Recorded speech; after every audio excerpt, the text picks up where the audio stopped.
नमस्ते।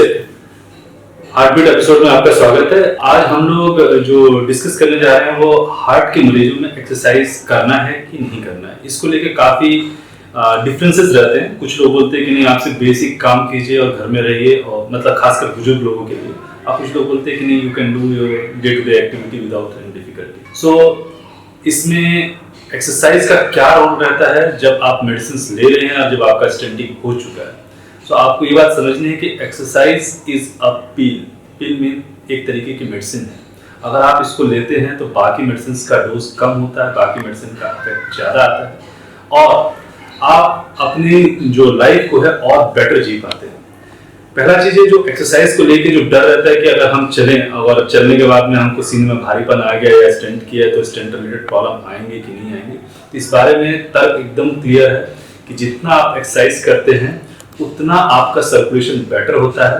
हार्ट के सर्कुलेशन को बेटर करने के लिए एक्सरसाइज बोला जाता है और उसको मेंटेन करने के लिए भी। जितना आदमी सेडेंटरी होने लगता है, मतलब स्थिर होने लगता है, अपने फिजिकल एक्टिविटी को कम करता है, उतना ही इवन आफ्टर स्टेंट उनके ब्लॉक होने के रिस्क बढ़े रहते हैं। So sedentary life is never good.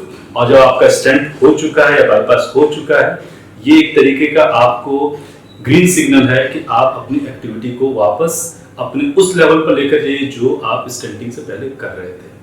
अब आता है कि कब स्टार्ट करना है और कितना करना है। यूजुअली जब भी आपका स्टेंट कर दिया जाता है, स्टेंट के करने के बाद जो कहा जाता है 2 से 6 हफ्ते का जो टाइम रहता है जहां पर स्टेंटिंग का प्रोसेस इज ऑन गोइंग, मतलब स्टेंट लगा दिया गया, सर्कुलेशन को रिज्यूम कर दिया गया। हम लोग कहते हैं इस इक्थलाइजेशन, मतलब जो आर्टरी के अंदर में जो सर्कुलेशन को मेंटेन करने का जो प्रोसेस रहता है वो थोड़ा सा प्रोलॉन्ग रहता है, बट आप उस स्थिति में भी सारी एक्टिविटी कर सकते हैं और जो पहले कर रहे थे उसको वापस से even within 1 week you can resume. कहा जाता है कि आपको स्ट्रेन नहीं लेना। स्ट्रेन ना लेना और एक्टिविटी करना दोनों डिफरेंट चीज है। बेसिक एक्टिविटी आप डे नेक्स्ट जिस दिन डिस्चार्ज होता है उसके बाद स्टार्ट कर सकते हैं और उसमें आपके डे की, मतलब आपके घर के जो दिनचर्या वाली चीजें वो सारी चीज कर सकते हैं। साथ में बाहर में आपका घूमना फिरना, coming to the jogging running जो आप पहले कर रहे थे जिसको बंद किए हुए हैं, उसको भी आप ला सकते हैं, बट उसमें थोड़ा सा टाइम देना है। We have not to strain ourself. बिना स्ट्रेन किए, मतलब अपनी बेसिक कैपेसिटी से अगर 10 और 20% कम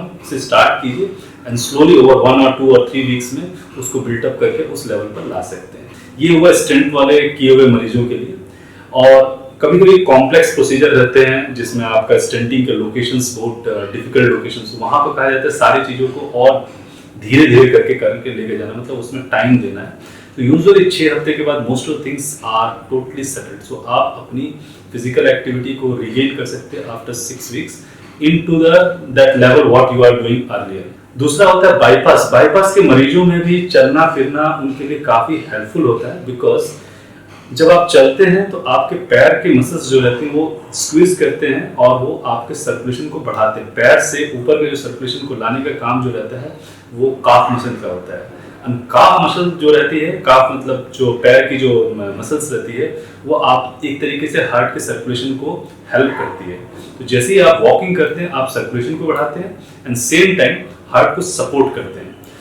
बाईपास किए हुए मरीज रहते हैं जिनको न्यूट्रिशन के इश्यूज रहते हैं स्टार्टिंग में और इन एंड अराउंड चेस्ट में डिस्कम्फर्ट रहता है, वो हेजिटेट करते हैं। खास में पैर में अगर बाईपास किया गया तो उनके वुंड्स भी रहते हैं कभी कभी। लेकिन जितना आप अपने आप को खींचते हैं या अपने आप को वॉक करने के लिए तैयार करते हैं मेंटली, उतना ही आपका हीलिंग फास्ट होता है और उतना ही जल्दी जो आपके नए वेसल्स लगाए हैं वो उतनी जल्दी ही सारी एक्टिविटीज को टेक ओवर कर लेते हैं to the next level. So bypass के मरीजों को के लिए भी यही चीज़ है जो कि स्टेंट के। बट डिफरेंस ये रहता है कि जब स्टेंट वाले मरीज रहते हैं उनमें ऐसा कोई वुंड नहीं रहता है और चलने फिरने में उनको दिक्कत नहीं होती है। बाईपास के मरीजों में चलने फिरने के टाइम में उनकी दिक्कतें थोड़ी सी रहती हैं क्योंकि उनको वेन्स निकाले जाते हैं पैर से और वो वेन निकालने के कारण उनका पैर थोड़ा सा में दर्द रह सकता है। दूसरा चीज़ रहता है कि चेस्ट में भी वुंड्स रहते हैं।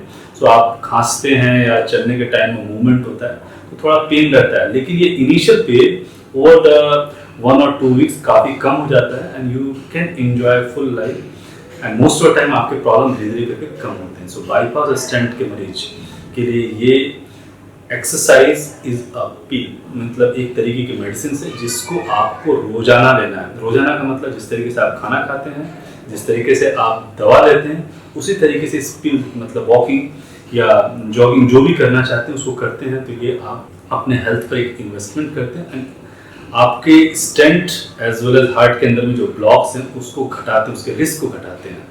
So be more active and enjoy the life. Even if you have been diagnose, आपको डायग्नोसिस किया गया कि आपको स्टेंट किया गया bypass, you can enjoy full life, full activity without any difficulty. So exercise is a pill, आपको रोज लेना चाहिए, इसमें डरने की कोई जरूरत नहीं है। हाँ, अपने आप को स्ट्रेन नहीं करना और एक क्रमबद्ध तरीके से मतलब स्लोली उसको पेस अप करना। आप एक पे एक पूरी एक्टिविटी को डायरेक्टली स्टार्ट मत कीजिए, पहले आप वॉकिंग कीजिए, फिर वॉकिंग की स्पीड को बढ़ाइए, फिर डिस्टेंस को बढ़ाइए, देन उसके लेवल को बढ़ाना है। सो आप जब इस तरीके से जाएंगे तो आपको किसी भी तरीके का प्रॉब्लम नहीं होगा। So thank you so much, see you next time with a new topic. नमस्ते।